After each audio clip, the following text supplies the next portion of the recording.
Saya di rumah itu teringat waktu saya mau pamitan beliau untuk mencari tanah jamiatan.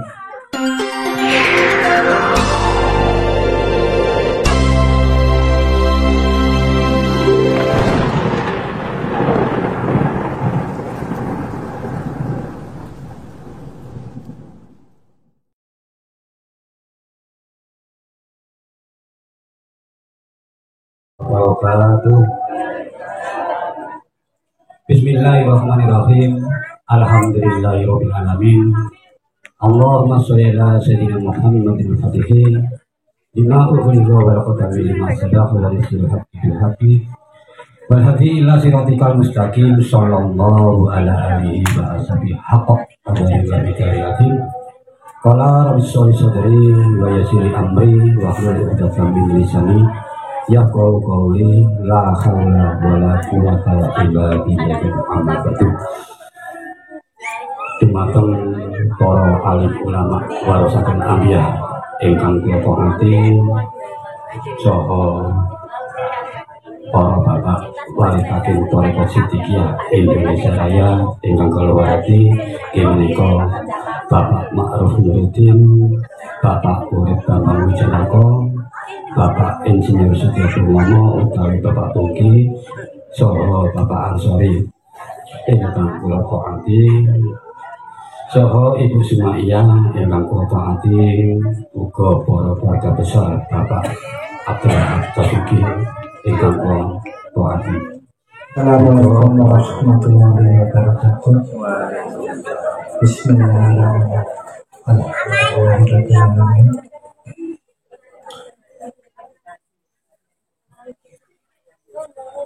Dumateng Ibu semuanya dan keluarga yang kami hormati,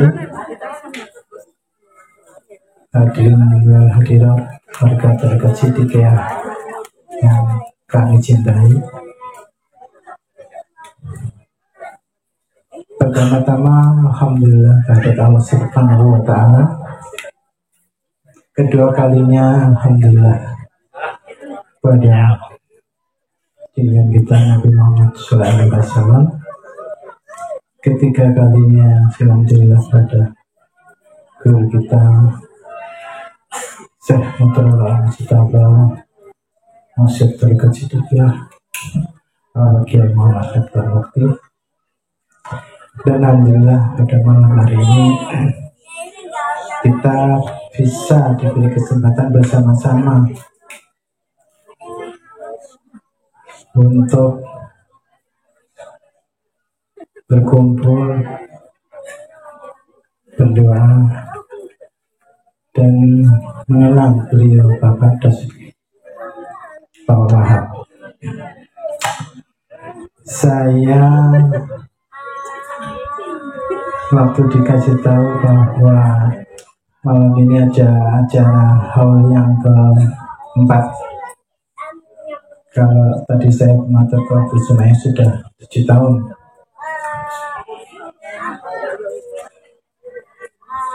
Saya di rumah itu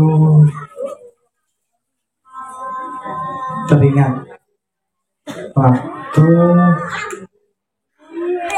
saya mau pamitan beliau untuk mencari tanah jamiatan. Saya siang-siang datang ke sini, beliau sudah gerak memang, ada di kamar. Saya masuk kamar, beliau duduk, tapi terus terbangun duduk. Saya ditanya, kenapa kok? Saya matur, saya nyumpang istunipun Pak Wahab. Saya terus mencari tanah untuk GM Surabaya. Jadi sebentar beliau langsung meneteskan air mata. Tapi karena beliau seorang khalifah, hanya sebentar. Beliau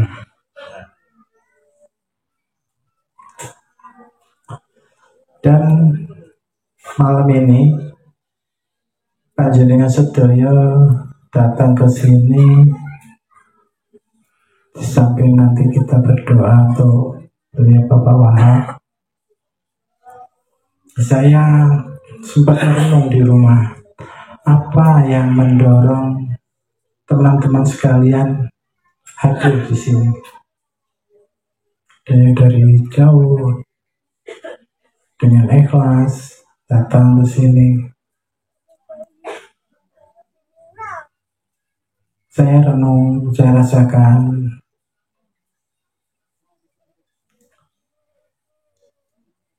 saya pernah ditanya beliau di Lamongan dulu sama Bapak Kiai, kalau ada seorang dokter mendisertasikan tesisnya tentang semangat atau keinginan datang ke suatu tempat,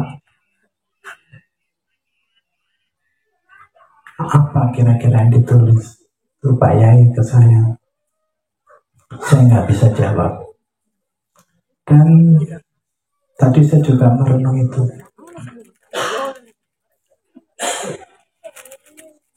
Beliau Bapak Wahab kita kenal sebagai pejuang sidikiyah yang betul-betul istiqomah. Saya ingat beliau datang ke pengajian istiadah dengan kursi roda, diingatkan ibu untuk supaya kau sudah malam, sudah larut malam, sebaiknya tidak, tapi beliau tetap. Nah, di sini kita semua mencerap daya istiqomah beliau, daya semangat juang beliau. Kita bawa pulang untuk meneruskan program-program sang guru. Bapak Ibu ketahui, di dalam atau di samping seorang pejuang yang tangguh seperti Pak Wahab, ada Ibu Ismaya. Tadi saya tanya, beliau usianya sudah 74, tapi kalau tiap ada acara masih diusahakan hadir. Itu Ibu BJK juga serap daya itu, istiqomahnya Bu Ismaya. Dengan ketekunan ketelatenannya, beliau melahirkan putra-putrinya yang juang semuanya. Alhamdulillah. Itu yang panjenengan serang. Mudah-mudahan keluarga panjenengan bisa meniru keluarga Bapak Wahab dan Ibu. Semoga apa yang jenengan jalani malam ini mendapatkan ridha Allah Subhanahu wa ta'ala. Amin. Saya kira sambutan saya tidak panjang lebar. Saya akhiri di sini. Apabila ada kata-kata saya yang kurang pas, baik pada keluarga, pada teman-teman saya mohon maaf. Wassalamualaikum warahmatullahi wabarakatuh.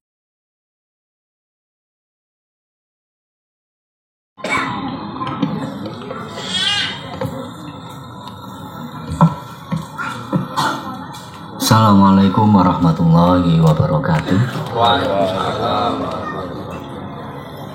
Bismillahirrahmanirrahim. Alhamdulillahirabbil alamin. Al-qailu fil kitabil karim. Laqinu mautakum la ilaha illallah. Wassalatu wassalamu ala asyrofil mursalin sayyidina Muhammadin sallallahu alaihi wasallam wa ala alihi wa ashabihi ajma'in.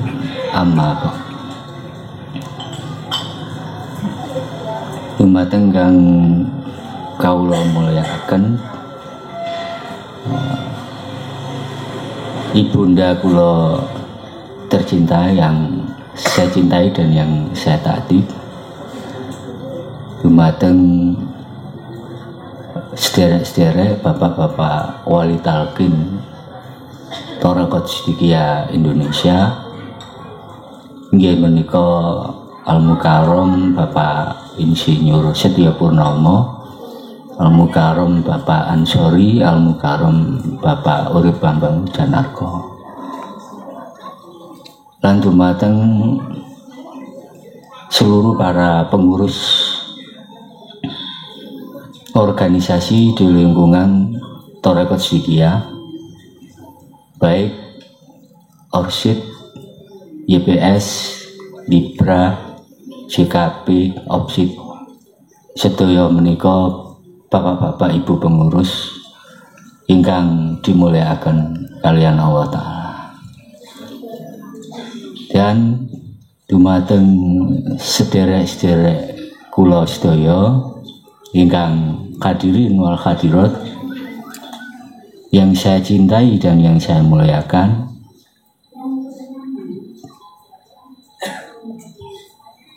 hadirin wal hadirat rahimakumullah. Pertama, kita ucapkan syukur alhamdulillahirabbil alamin kehadirat Allah Subhanahu wa taala yang telah memberikan rahmat serta hidayat, syafaat dan lain sebagainya, karunia, anugerah, kemudahan yang tiada terhingga kepada kita semua, sehingga kita dapat menjalani kenikmatan-kenikmatan hidup yang sampai detik ini masih terus kita nikmati. Dan syukur alhamdulillahirabbil alamin kehadirat Allah Subhanahu wa taala. Yang kedua, syukur alhamdulillahirabbil alamin kepada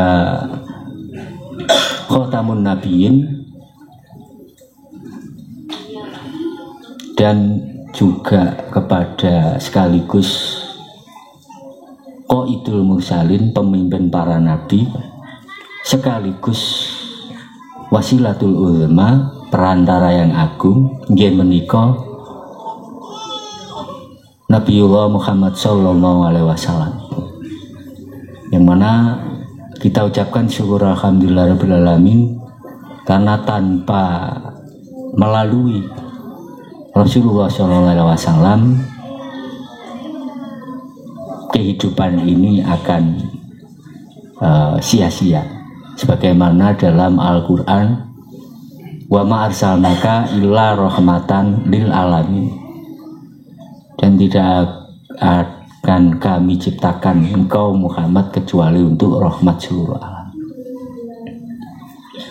Dan yang ketiga, syukur alhamdulillahirabbil alamin kepada Sang Maha Guru kita, beliau Imam Al-Muttaqin Mursyid Thariqat Sidikiyah Al-Mukarram Bapak Kiai Muhammad Mukhtar Mufti Syekh Mukhtarullah Al-Mujtaba Qaddasallahu sirrah, yang mana beliau adalah pembimbing kita, imam kita, sang guru kita di dalam bingkai Thariqat Sidikiyah. Karena melalui beliau kita dikenalkan yang namanya hidup yang manfaat, hidup yang barokah, hidup yang hakiki dan lain-lainnya. Untuk tersebut kita mengaturkan syukur alhamdulillahirabbil alamin kepada Sang Maha Guru kita. Hadirin wal hadirat rahimakumullah ingkang dimulyakaken kalian Allah Subhanahu wa taala. Kula secara pribadi nyuwun pangapunten ingkang kathah. Pamila niki wau kula sebetulnya nggih sami kali Romo Bapak Insinyur Bapak Setyo Purnomo ya, dadakan. Jadi saya menghadiri sini itu sebenarnya juga sekaligus Syokibul Hajat, Syokibul Bed ya. Dan saya kira sebagaimana tahun-tahun sebelumnya saya hanya menghadiri dan membantu terlaksananya acara dengan sukses. Namun di sini saya langsung ditodong dengan panitia. Awalnya tadinya itu diminta untuk sambutan mewakili keluarga. Akhirnya dikarenakan kakak saya, Bapak Wali Talqin Thariqat Syuqiyah, Bapak Al-Khalad Muhyiddin, berhalangan karena ada suatu hal. Untuk tersebut saya juga mewakili Bapak Al-Khalad Muhyiddin. Mohon maaf karena belum bisa hadir karena ada uzur ya. Sekaligus tadi juga dioper sama Abah Pungki ini ya. Tugas saya tadi sambutan, lajeng Pak Khalad ini nggak bisa hadir. Nah, gini nyone ampun niki wau juga sebetulnya saya juga sering menyampaikan bahwa saya ini nggak bisa mau itu. Oke, nyone ngapunten menawi wonten hal-hal yang mungkin kirang. Tapi saya tetap selaku sama dengan bapak-bapak wali talqin yang lain harus selalu siap manakala ada suatu permintaan dalam suatu kegiatan. Baik, di sini mungkin saya tidak banyak berbekal saya sebagai alumni daripada pesantren Majma' Al-Bahrain Syuqiyah, yang mana sedikit banyak alhamdulillah dibekali oleh sang maha guru, yang mana di Surawana pendidikan alhamdulillah banyak yang saya serap tentang masalah keilmuan. Pada suatu hari saya menerima pelajaran di dalam bimbingan Linailil Maqasidil Quran yang diajarkan langsung oleh sang maha guru kita Bapak Kiai Muhammad Mukhtar Mudin.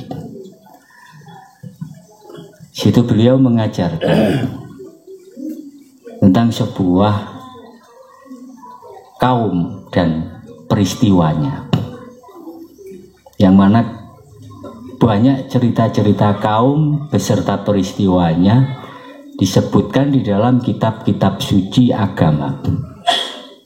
Tidak hanya di dalam kitab suci agama Islam yaitu Al-Quran saja, tetapi juga disebutkan di dalam kitab-kitab suci agama lain, termasuk kitab sucinya agama Kristen, Katolik, yang mana jadi satu kitabnya adalah Alkitab Bible. Juga disebutkan di dalam kitab sucinya agama Zoroaster, Zarathustra. Disebutkan juga peristiwa-peristiwa kaum, sejarah peradaban manusia di dalam kitab sucinya agama Hindu, Buddha, bahkan di dalam kitab sucinya agama Zarathustra,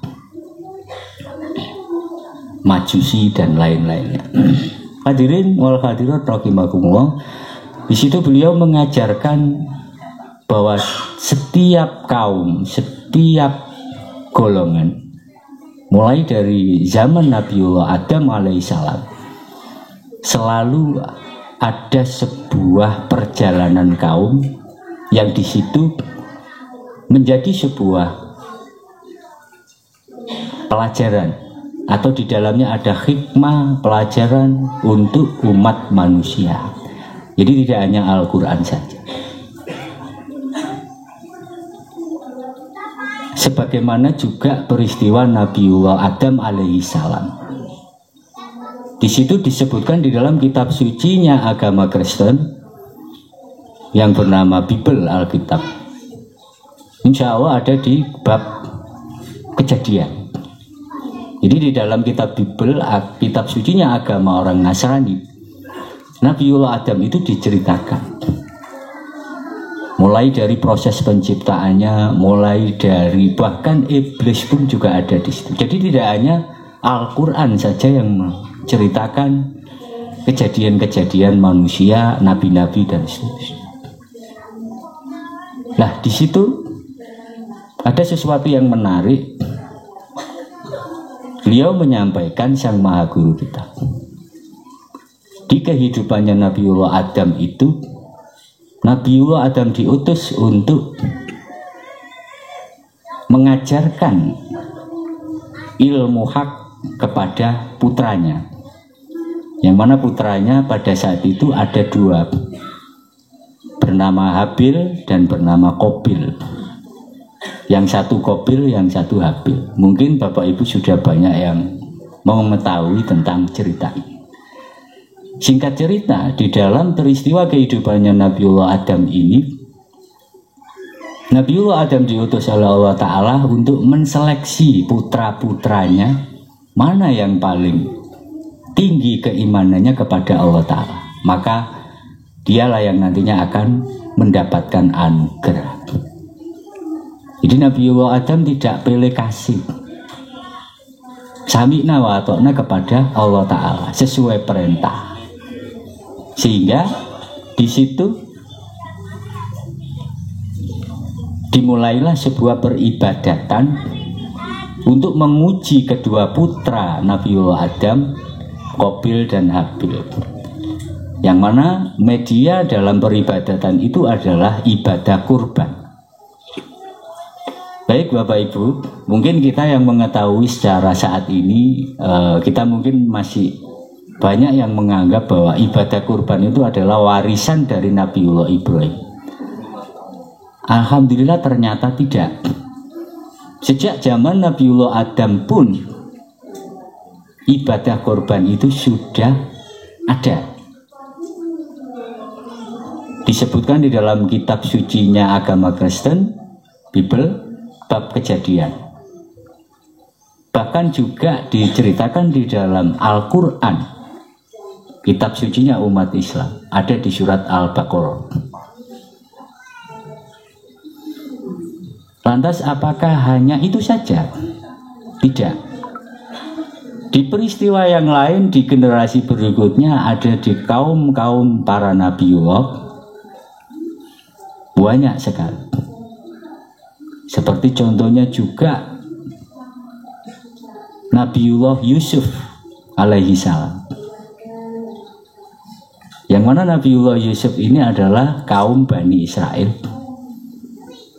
putra ke-12 dari Nabiullah Yakub. Nabiullah Yakub ini juga kaum Bani Israel, memiliki 12 anak.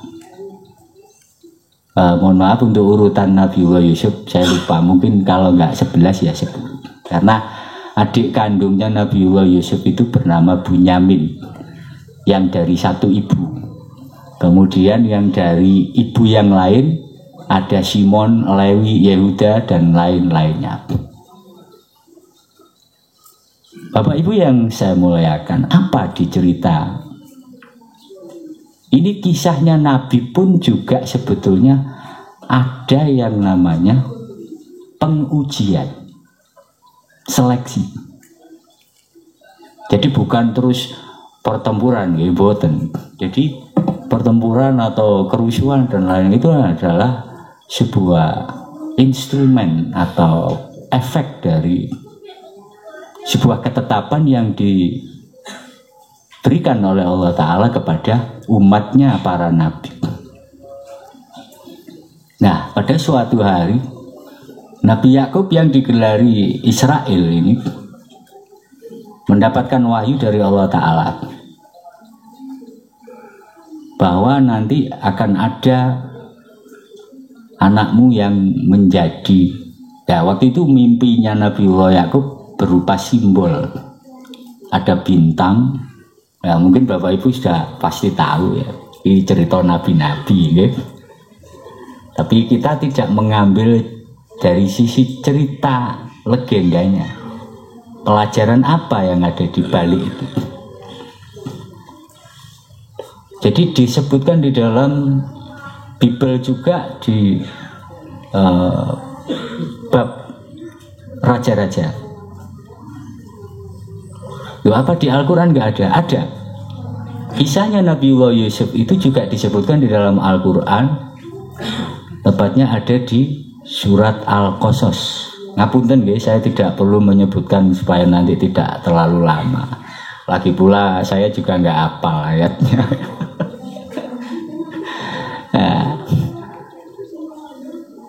Ya, kalau di Bible itu di kitab bab raja-raja, otentik, jelas sekali.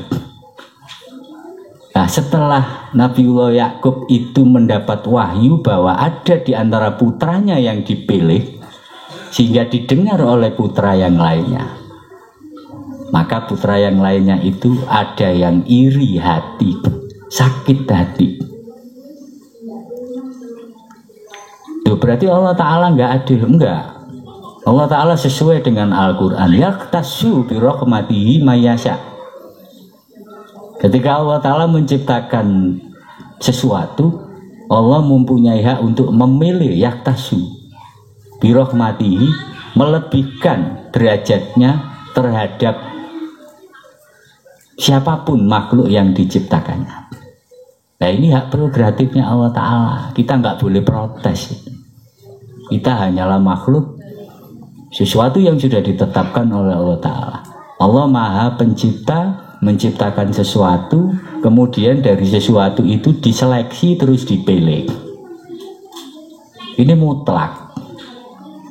Nah, disinilah kita mengambil hikmah pelajaran. Nah, di peristiwa Bani Israel itu ternyata Nabi Yakub mendapat wahyu, bukan pilihannya Yakub, tapi memang itu sudah ada ketetapan dari Allah Ta'ala. Nanti Yusuf itulah yang akan menjadi nabi. Nah, sebetulnya awalnya itu hanya disampaikan secara privasi kepada Nabiullah Yusuf, tapi wallahu a'lam setelah itu ternyata ada yang mendengar ucapannya Nabi Yakub kepada Nabiullah Yusuf. Yusuf masih kecil. Akhirnya saudara-saudara yang lainnya merasa sakit hati dan iri, sehingga apa yang terjadi di situ otentik, jelas, lengkap diceritakan dalam kitab sucinya agama Kristen dan kitab sucinya agama Islam. Kalau di Al-Quran ada di surat Al-Qasas, kalau di Bible ada di kitab Raja-Raja. Nah, di perjalanan Nabiullah Yusuf kecil itu selalu disiksa, dianiaya, dizalimi. Nah, di situ Bapak Ibu pasti pernah mendengar cerita itu. Bahkan juga Nabiullah Yusuf pernah dipenjara karena rekayasa ratunya Raja Mesir.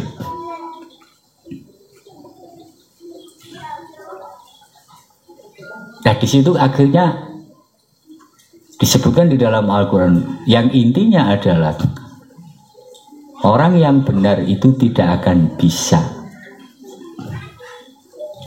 dihancurkan. Atau kalau di dalam doanya Siddiqiyah itu bunyinya adalah wa qul ja'al haqq wa zaqal batil. Wa qul ja', dan katakanlah Muhammad ja'al haqq, ketika datang al-haq kebenaran, wa zahaqo maka pergilah al-batil kebatilan. Sehingga secara apa ya? Secara sangat luar biasanya Allah Ta'ala itu menciptakan suatu kaum sehingga di situ ada cerita legenda yang betul-betul diabadikan dan juga terdapat hikmah pelajaran untuk umat manusia. Apakah hanya Nabi itu saja selain Adam dan Yusuf? Ternyata tidak. Ada juga di peristiwanya Nabiullah Yakub sendiri, ayahandanya Nabiullah Yusuf alaihissalam. Termasuk Nabiullah Yakub itu di dalam sejarah, di dalam kitab sucinya agama Kristen diceritakan bahwa ketika Nabiullah Yakub itu lahir, ternyata Nabiullah Yakub itu anak kembar, punya saudara kembar. Yang satu namanya adalah Aisyu, Kalau di dalam Al-Quran disebutkan Aish, itu saudara kembarnya Nabiullah Yakub. Nah di situ Nabiullah Yakub dan Aish, yang satu itu kulitnya merah, yang satu lagi kulitnya putih. Nah di perjalanan kisah kehidupannya Nabiullah Yakub pun juga sama. Karena Yakub ini adalah putra dari Nabiullah Ishak. Ishak alaihi salam putra dari Nabiullah Ibrahim. Ishak ini adiknya Nabi Sulaiman, Nabi Ismail. Nah, Nabiullah Ishak ini pun mempunyai putra Nabiullah Yakub dan Aish. Kalau dalam Bible disebutkan Aish, putra kembar.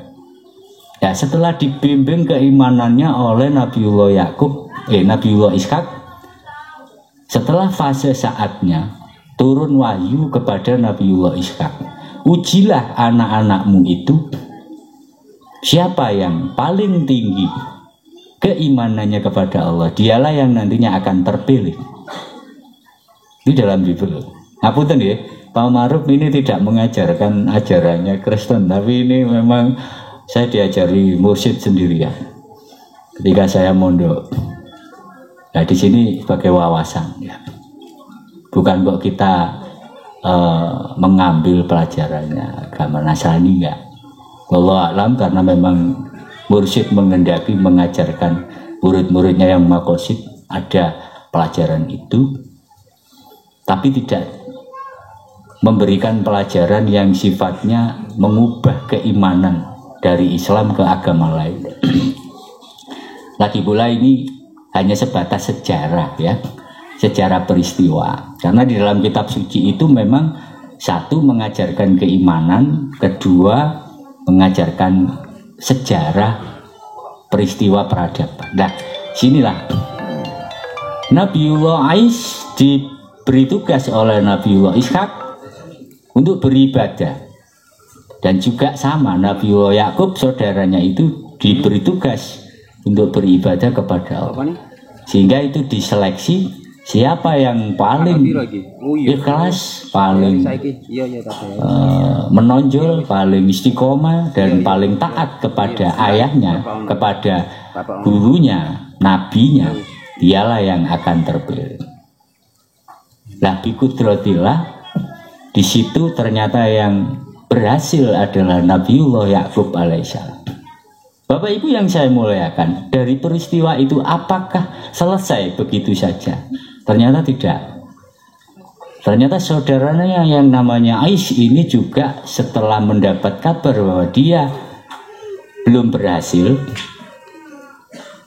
maka muncullah bisikan syaitan, muncullah iri hati, muncullah yang namanya sakit hati. Bahkan di dalam kitab Bible dan kitab Al-Quran, di dalam surat Yusuf juga disebutkan, yang mana kesimpulannya adalah saudaranya yang bernama Aish ini dendam kepada Yakub, sehingga berjanji, saya akan mengejar Yakub sampai kemanapun, sampai hari tua pun, sampai dimanapun dia akan saya kejar. Setelah jika saya sudah mengejar dan mendapatkan Yakub, maka saya akan membunuhnya. Ini hak, ini ada di Al-Quran dan ada di kitab sucinya agama Kristen. Karena bisikan setan, dendam. Dan biqudratillah, disitulah akhirnya dikarenakan Nabiullah Yakub diutus oleh Ishak. Dikarenakan kamu kalah kekuatan, artinya pada saat itu memang fisiknya dan lain-lainnya Nabiullah Yakub ini kalau misalkan berhadapan dengan Aish ini kalah, secara fisik kalah. Akhirnya diperintah oleh Nabiullah Ishak, ayahnya, kamu harus lari kemanapun, ke negeri-negeri, ke bangsa-bangsa, sehingga kamu bisa selamat dari kejarannya saudaramu Aish. Karena agar supaya kamu bisa terus berdakwah, memberikan kemaslahatan untuk umat. Nah, maka disitulah ternyata ada kaitannya dengan gelarnya Nabiullah Yakub yang digelari oleh Allah Ta'ala Isra'il. Isra'il itu bahasa Arab artinya Isra, berjalan, il, di waktu malam. Jadi sebetulnya Ishak itu juga pelarian. DPO sama. Nah, siapa yang ngejar? Saudaranya sendiri. Nah, sampai akhirnya tiap malam itu berlari, musafir, berjalan di waktu malam, sebetulnya sambil berdakwah juga menghindari kejaran saudaranya yang sakit hati. Sampai pada akhirnya Allah Ta'ala memberi pertolongan kepada Yakub bahwa Ais tidak berhasil mengejar hingga usianya selesai dan meninggal. Nah, disitulah akhirnya mendapatkan kemenangan. Jadi setiap peristiwa ada proses ujian dan juga ada proses pertolongan dari Allah Ta'ala. Karena itu sudah menjadi sunnatullah, baik di dalam kitab suci agama Islam maupun kitab sucinya agama lain. Bapak Ibu yang kami muliakan, apakah hanya itu saja? Ternyata tidak, banyak sekali peristiwa-peristiwa kaum dan peradaban serta pelajaran dari para nabi-nabi, termasuk Nabiullah Isa alaihi salam. Nabiullah Isa alaihi salam ini juga banyak yang berusaha membunuh. Itu juga sama disebutkan di dalam kitab sucinya agama Kristen, Islam, dan lain. Sehingga yang menyelamatkan Nabiullah Isa alaihissalam adalah Bunda Maryam atau Isa Maryam, ibnu Maryam, ibundanya yaitu Maryam. Nah, kalau Nabiullah Isa ini agak berbeda. Bukan pertempuran antar saudara, bukan pertempuran ya, tapi ujian prosesnya. Kalau Nabiullah Isa ini lebih berat, yang memusuhi adalah negaranya sendiri. Yang mana kemarin alhamdulillah dengan gamblang pada saat beliau sang maha guru kita mengadakan acara syukuran cucu yang keempat. Di situ diceritakan oleh beliau secara jelas kisahnya Nabiullah Isa. Jadi yang mengejar-ngejar itu rajanya, bahkan akan berusaha dibunuh Nabiullah. Baik Bapak Ibu, di sini yang pertama, di dalam sebuah apapun peradaban kaum selalu ada. Kalau saya mengambil hikmah pelajaran di sini, bahwa setiap perjalanan suatu kaum itu ada proses yang namanya seleksi. Sebagaimana ibak di dalam sejarahnya para nabi-nabi pun juga kaumnya juga diseleksi. Apalagi kalau zaman Nabi Nuh kita sudah jelas. Nah, di dalam FPS itu ya sosialisasi sering diceritakan kisahnya Nabi Nuh itu ya. Nah di sini nggak perlu saya ulas lagi karena udah jelas. Nabi Nuh saja juga sama, diuji. Bahkan kaumnya pun juga ada yang samitna wa atokna dan ada yang murtad. Begitu juga para nabi-nabi yang lain. Nah sekarang tentang Thariqat Siddiqiyah, sebagaimana di sini yang saya terima dari Sang Maha Guru, bahwa perjalanan Thariqat Siddiqiyah secara falsafah, ya, ini saya bicara tentang falsafah. Perjalanan Thariqat Siddiqiyah ini secara falsafah ada dua kategori. Kategori yang pertama adalah keilmuan, atau secara praktek implementasinya adalah bimbingan, mengaji, bayaatan, pelajaran-pelajaran dari Bapak Khalifah, dari beliau sendiri, Bapak Bapak Kiai ya, Sang Maha Guru kita, itu sejak berdirinya atau dimunculkannya nama Thariqat Siddiqiyah, fase itu berjalan sampai ujungnya adalah di tahun 2000. Jadi fase pertama keilmuan atau bahasa tradisionalnya adalah mengaji. Mengaji ini adalah memberikan ilmu, mauna, amalan, bimbingan, pengetahuan, baik secara pengetahuan, wawasan secara ketorekotan, agama, apakah itu amalan yang sifatnya mauna, semuanya telah diberikan di fase itu. Tidak ada yang tertinggal. Dan saya yakin Bapak Ibu semua yang masuk Thariqat Siddiqiyah yang era mulai dari tahun 70 sampai 90, saya yakin pasti aktif mengikuti dan istiqomah. Itu fase secara falsafah, fase pertama keilmuan. Secara falsafah fase yang kedua adalah apa? Pengabdian, atau bahasa secara internalnya ada pembuktian. Sejauh mana ketorekotan kita ini dibuktikan. Dan saya menyimak atau saya mengikuti perjalanan Thariqat Siddiqiyah di tahun antara tahun 2000-an itu, beliau Sang Maha Guru juga mendirikan yang namanya organisasi secara besar-besaran, baik itu organisasi Siddiqiyah, Hilal Berkat yang sekarang menjadi Libra, Opsid dan lain-lainnya. Nah, di sini sebetulnya adalah proses di dalam organisasi itu adalah wadah bagi murid-murid Thariqat Siddiqiyah, satu, membuktikan atau pembuktian sejauh mana istiqomah ketorekotannya. Yang kedua, bisa menumbuhkan buah di dalam jiwanya.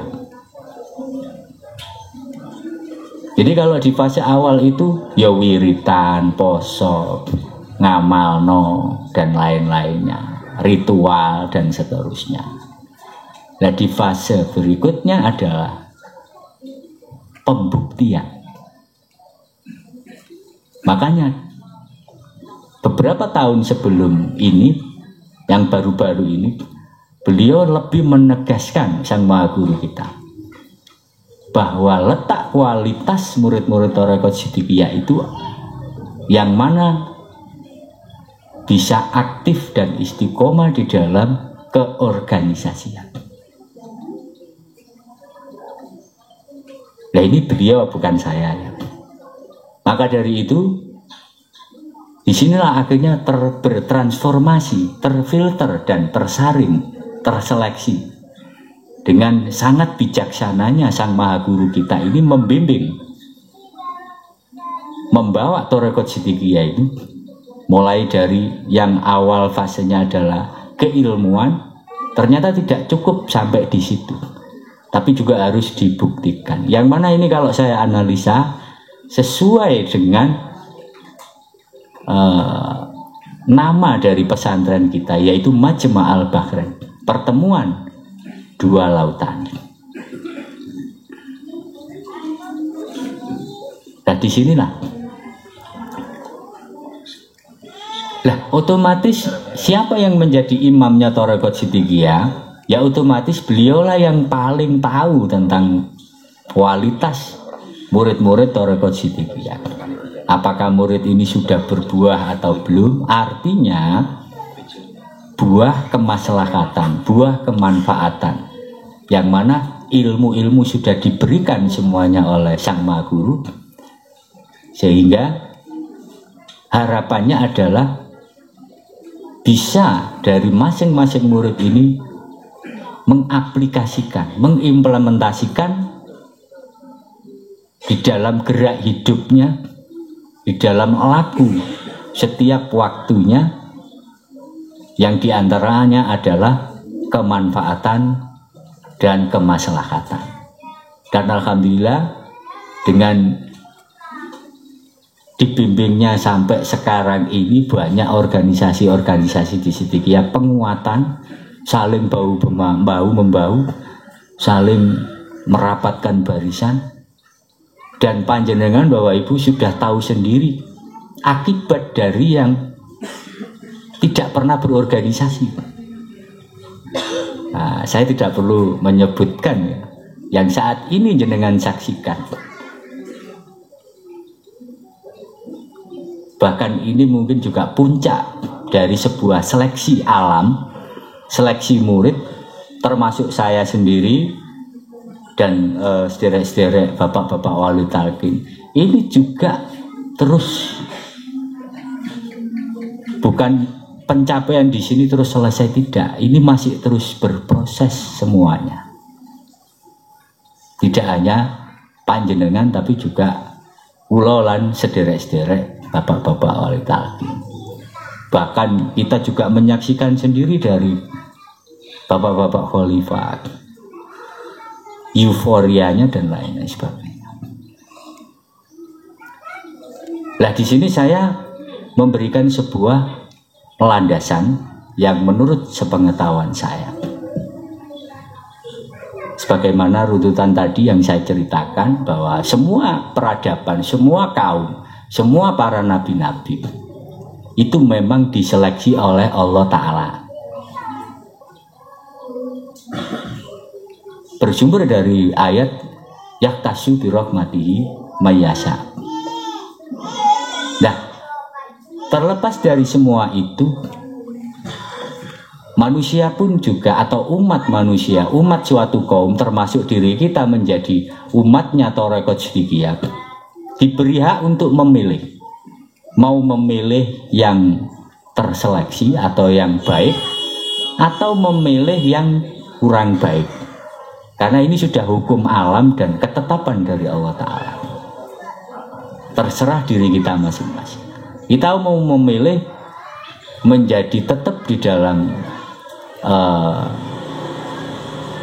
seperti yang di kisah-kisah para nabi atau kisah-kisah kaum, menjadi yang baik atau yang jelek. Karena ayat yang mendasar untuk para nabi dan untuk semua manusia itu dengan jelas disebutkan di dalam Al-Quran, yang bunyinya wa kadzalika ja'alna likulli nabiyyin aduan syayatinal jinni wal insi, yang artinya adalah, dan demikian itu kami jadikan likulli nabiyyin, setiap para nabi, aduan mempunyai musuh, syayatina musuh syaitan, al jinni satu musuh syaitan berbentuk jin, wal insi yaitu musuh syaitan yang kedua berbentuk manusia. Ya, ini sudah sunatullah, takdirnya Gusti Allah.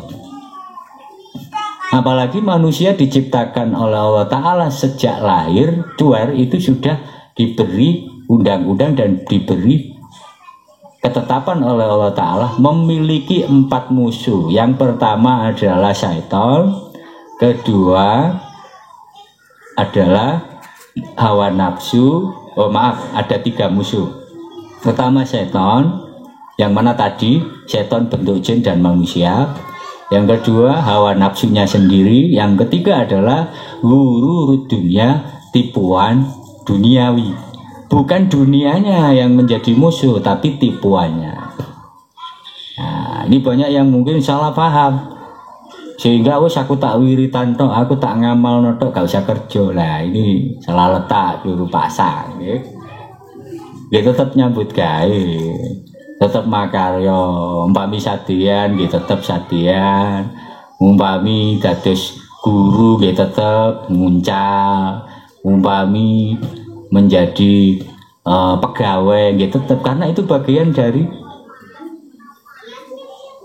kewajiban atau undang-undang dari Allah. Ada dalilnya juga. Yang mana artinya dalilnya, maaf saya nggak hafal ya.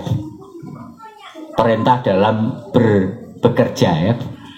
Jadi tegakkanlah sholat dan bertebaranlah kamu di muka bumi.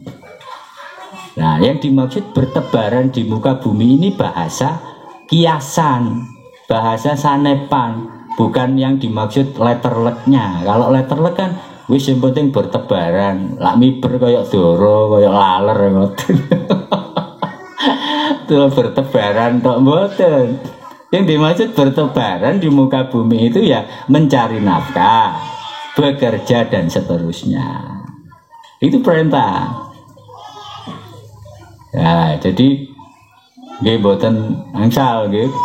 Wiritan tok, ngamal tok, poso tok, mboten nyambut gawe lah. Pun dikebiawuyan. Apalagi jenengan kali kula mirsani Ki Mbak Sang Maha Guru kita pun juga tidak hanya sebagai seorang guru tasawuf, beliau juga berdagang. Nah, niki abah mungkin niki yang paling pirsa lah. Jadi Pak Yai mursyid kita itu juga berdagang, tidak hanya kok terus mantun ngaringi bimbingan terus nggak tengok-tengok mboten jenengan tangga tenaba bumi sing pirsa. Jadi mursyid kita itu juga memberi contoh, juga bekerja. Ya, selain juga mengamalkan ajaran Thariqah Shadhiliyah seperti zikir, wiritan dan seterusnya, tapi juga bekerja. Angin di bekerjanya benten, nggih. Benten, beliau mosok nggih kados kula kali jenengan nunggok toko nggih mboten, nggih. Benten kelas ngoten nggih. Nah, kita harus paham itu. Intinya beliau pun juga sama. Bertebaran di muka bumi artose niku bekerja, mencari nafkah juga. Nah, terakhir niki nggih Bapak Ibu sebagai penutup juga bahwa kita sekarang sedang diuji selaku murid Thariqah Shadhiliyah. Apakah kita ingin menjadi murid yang berkualitas seperti zaman-zaman yang sudah disebutkan di dalam kitab suci, atau kita tidak ingin menjadi orang yang terpilih? Maksudnya bukan orang yang terpilih menjadi nabi, bukan. Tapi di sini setidaknya keimanan kita dan kemanusiaan kita itu mendapatkan sebuah rahmat yang khusus dari Allah Ta'ala.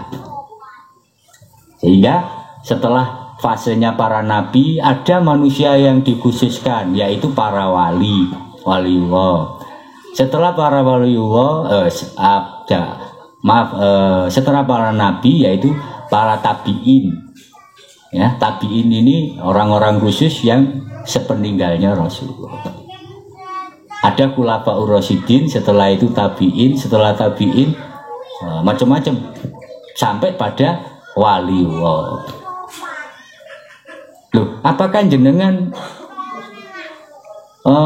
berpikir gak mungkin aku jadi wali? Loh, kata siapa? Ini gak mustahil, karena yang namanya waliullah itu bukan sing kok terus serbanan, sarungan, pakai tasbih dan seterusnya, mboten. Waliullah itu adalah seorang yang menjadi pilihan Allah, atau bahasa umumnya kekasihnya Allah. Nah, kekasihnya Allah itu ada yang dikenal secara umum, ada yang dirahasiakan oleh Allah Ta'ala. Tapi semuanya itu adalah orang-orang khususnya Allah Ta'ala yang mendapatkan banyak anugerah, baik itu martabat keimanan, martabat maunah, karomah dan seterusnya. Loh, apakah ada contoh? Banyak waliullah yang tidak ditampakkan oleh Allah Ta'ala, dan banyak juga waliullah yang ditampakkan oleh Allah Ta'ala. Nah, termasuk atas berkat rahmat Allah yang Maha Kuasa, bahwa murid-murid Thariqah Shadhiliyah ini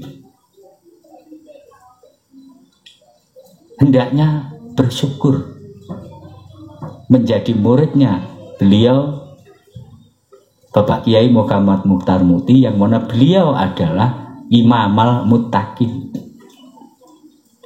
dan orang yang terpilih, al-mujtaba, imamal muttaqin. Pak, insya Allah nanti akan dibukakan sendiri oleh Sang Maha Guru apa yang dimaksud imamal muttaqin. Setidaknya saya selaku juga murid Thariqah Sidikiyah memberikan kabar pada panjenengan bahwa berbahagialah, beristiqomalah menjadi muridnya beliau Al-Mukarram Bapak Kiai Muhammad Mukhtar. Saya kira demikian. Mudah-mudahan apa yang saya sampaikan ini bila mana sesuatu yang kurang manfaat, mohon untuk tidak diambil manfaatnya atau abaikan. Bila mana apa yang saya sampaikan ini ada manfaatnya, semua itu semata-mata karena atas berkat rahmat Allah yang Maha Kuasa, bukan kemampuan saya. Kemampuan saya sami kados panjenengan, yaitu wa khuliqal insanu dhaifa, yang mana manusia itu semua diciptakan tidak tahu apa-apa. Billahi taufiq wal hidayah war ridha wal inayah. Wassalamualaikum warahmatullahi wabarakatuh.